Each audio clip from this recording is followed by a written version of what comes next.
Hello, and welcome to Paris. This city with its big streets and cozy little side streets has charmed travelers for hundreds of years. It's a city that makes you want to slow down, enjoy the moment, and take it all in. And that's exactly what we're going to do today. Now, I know you're excited to see the magic of Paris, and I'm here to help you. We're going to visit the famous places, those special spots that make Paris, well, Paris.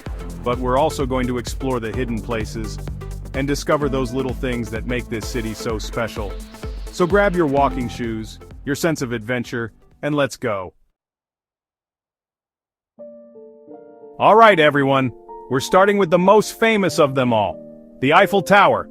This Iron Lady doesn't need an introduction, does she?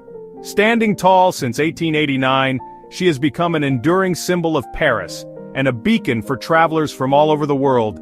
Just look at her, reaching into the Parisian sky. Her intricate iron latticework is a marvel of engineering and design. She's a symbol of the city, of France itself, and she always amazes. Whether it's your first visit or your 50th, the Eiffel Tower never loses its charm. Now you've got choices here. You can explore the base, take in the views from the ground, or you can wait in line and go up this monument either by stairs or by elevator all the way to the top. Each level offers a unique perspective of the city, and trust me, those views over Paris, worth every step. From up here you can see the entire cityscape with its iconic landmarks and winding Seine River. But you know what I like to do? Something a bit more relaxed and quintessentially Parisian. I like to grab a baguette, some cheese, maybe a small bottle of wine. Hey, we're on vacation. And I find a nice spot on the Champs-Élysées. It's the perfect way to soak in the atmosphere. This big park, right at the bottom of the Eiffel Tower, is the perfect place to relax, enjoy the atmosphere, and just look at Gustave Eiffel's masterpiece. It's a favorite spot for both locals and tourists. You'll see families having picnics, couples walking hand in hand, kids chasing pigeons. It's a piece of Parisian life and it's just wonderful. The energy here is infectious. And if you're lucky enough to be here at night, the magic continues. Stay for the light show. Every hour, the Eiffel Tower sparkles and shines, and it's pure magic. The twinkling lights create a mesmerizing spectacle. Every hour, the Eiffel Tower sparkles and shines, and it's pure magic. Trust me, it's something you won't forget. Trust me, it's something you won't forget. The sight of the Eiffel Tower illuminated against the night sky is truly unforgettable. Now, while you're here, take some time to explore the nearby streets. There's so much more to see and experience. You'll find charming cafes, busy restaurants, and maybe even find a hidden courtyard or two. Each corner of this area has its own story to tell. That's the beauty of Paris. There's always something new to discover, just around the corner. The city is a treasure trove of hidden gems.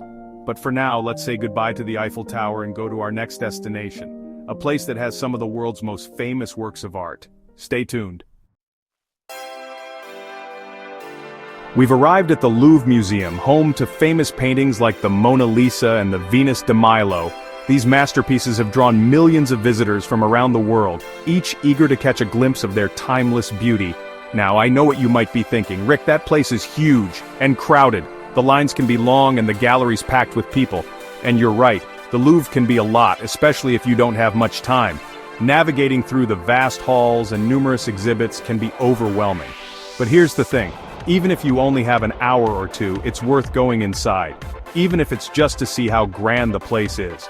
The architecture alone is breathtaking. The Louvre itself is a work of art, a former royal palace turned into one of the world's greatest museums. Its history is as rich as the art it houses. Walk through the big galleries, look at the fancy ceilings, and let yourself get lost in the history and beauty of it all. Each room tells a story, each piece of art a window into another time.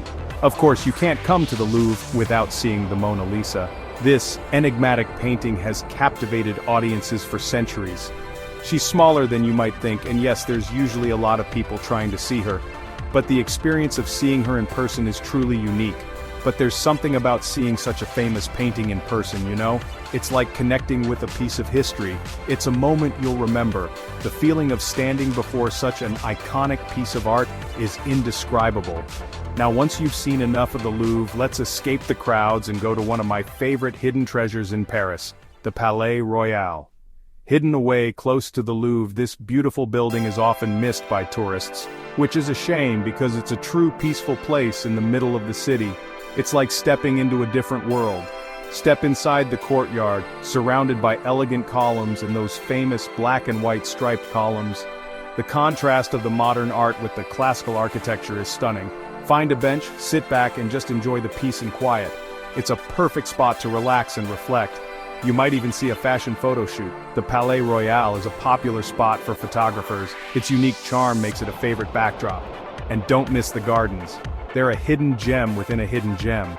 They're small but beautiful, with well-kept lawns, fountains, and even a modern art piece. It's a serene escape from the hustle and bustle. It's a great place to escape the city noise and just breathe for a while. The tranquility here is unmatched, making it a perfect end to your visit. Get ready to climb a hill and go back in time because we're going to Montmartre, the heart and soul of artistic Paris. This charming neighborhood on top of a hill overlooking the city was once a home for artists like Picasso, Van Gogh, and Monet. And while it's a bit more touristy now, it still has that artistic spirit, that sense of creativity and joy of living. As you walk the cobblestone streets, you'll pass by street artists selling their art, charming cafes serving strong coffee and even stronger wine, and those famous Parisian lampposts that just say romance. Take your time, enjoy it all, and don't be afraid to get lost in the maze of narrow streets and hidden courtyards. Now you can't come to Montmartre without visiting the Sacré-Cœur Basilica. This beautiful white-domed church at the very top of the hill is one of the most recognizable landmarks in Paris. And the views? Oh, the views. From up here you can see the whole city, all the way to the Eiffel Tower. Whether you walk up the steps or take the little train up to the church, make sure to spend some time walking around the square in front. You'll find musicians, street performers, and people selling everything from souvenirs to crepes.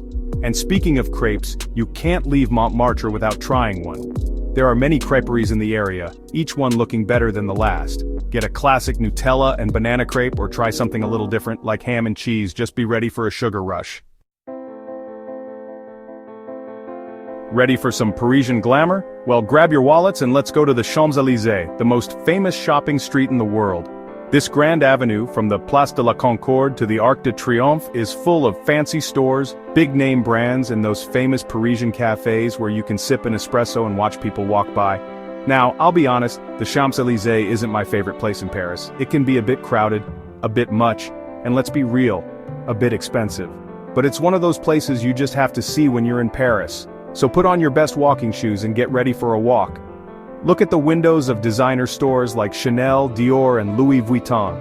Go into one of the many department stores like Galeries Lafayette or Printemps for a real Parisian shopping experience. And if you're hungry, stop for a croissant or a pain au chocolat at one of the many bakeries along the way. Now, at the end of the Champs-Élysées, standing proudly in the middle of a busy roundabout, you'll find the Arc de Triomphe. This famous monument, built by Napoleon to remember his victories, is a symbol of French pride. And you know what? It's worth climbing to the top. Trust me, the views from up there are amazing. You can see the whole Champs-Élysées, the Eiffel Tower, and the rest of Paris. Just be warned, there are a lot of stairs. But hey, think of it as your exercise for the day. For our last Parisian adventure, we're slowing down and going on the water. There's something magical about seeing the city from a different perspective, and the Seine River offers just that. The Seine River flowing through the middle of Paris is like the city's heartbeat, dividing it into the right bank and the left bank. This river has witnessed centuries of history, from medieval times to the modern era. And there's no better way to see the magic of Paris than from a boat, one of those charming river boats that go up and down the Seine. These boats, known as bateaux mouches, offer a unique vantage point of the city's iconic landmarks. Find a spot on the deck, order a glass of wine or a coffee with milk, and just relax as you float past some of Paris's most famous landmarks. The gentle rocking of the boat and the soft murmur of the water create a serene atmosphere. You'll see the Eiffel Tower, of course, standing tall and proud, a symbol of French engineering and artistry, the Louvre with its vast collection of art and history, Notre Dame with its stunning Gothic architecture, and so much more. It's a great way to get to know the city, to see it from a different view, and to just enjoy how beautiful it is. The river offers a peaceful escape from the bustling streets. Now, as you go along the Seine, you'll see a small island in the middle of the river. This island is steeped in history and charm. This is the Ile de la Cité, the historical center of Paris. It's one of the oldest parts of the city where Paris was first settled. It's here that you'll find the majestic Notre Dame Cathedral, a masterpiece of Gothic architecture that has stood for centuries as a symbol of faith and strength. Its intricate details and towering spires are truly awe-inspiring. While the cathedral is being fixed after the terrible fire in 2019, it's still a powerful thing to see. The restoration efforts are a testament to the resilience and dedication of the people of Paris. Even from far away you can see how grand it is, its detailed carvings and its tall towers. The sight of Notre Dame against the Parisian skyline is unforgettable. And the good news is that Notre Dame is expected to reopen soon, so you'll be able to see it in its full glory again. The anticipation of its reopening is palpable among locals and tourists alike. After your boat ride, take some time to explore the Île de la Cité by walking. The island is a treasure trove of history and culture. Walk through the flower market where the vibrant colors and fragrant scents create a delightful sensory experience. Get lost in the streets, each corner revealing a new story, a new piece of the city's rich tapestry. And maybe even get some ice cream at Bertillon, said to be the best ice cream in Paris. Treat yourself to a scoop or two and savor the flavors.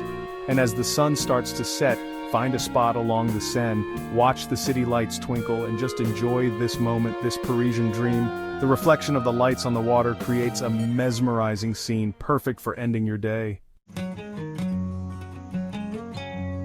Well, everyone, it's hard to believe, but our Parisian adventure is over. From the famous Eiffel Tower to the charming streets of Montmartre, we've explored the heart and soul of this magical city.